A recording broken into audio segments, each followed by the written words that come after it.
تازہ ترین ویڈیوز کے لیے چینل کو سبسکرائب کر کے بیل آئیکن اور آل نوٹیفیکیشن پر کلک کریں تاکہ آپ کو ملے ہر خبر سب سے پہلے۔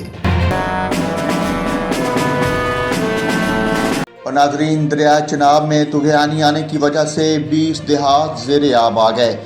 صورتحال کے باعث provincial disaster management authority PDMA نے ہائی الرٹ جاری کر دیا۔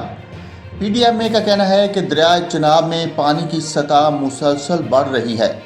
محکمہ آب پاشی نے بتایا کہ جھنگ میں تریمو ہیڈ ورکس کے مقام پر نچلے درجے کا سیلاب آ گیا، جس کی وجہ سے سینکڑوں ایکڑ اراضی پر کھڑی فصلیں متاثر ہوئیں۔ خانقی کے مقام پر پانی کا اخراج 1,54,890 کیوسک ہے۔ پانی کی یہ سطح ضلع حافظ آباد کے علاقوں میں بھی سیلاب کا باعث بن سکتی ہے۔ PDMA کی جانب سے تمام متعلقہ اضلاع کو ہائی الرٹ کر دیا گیا۔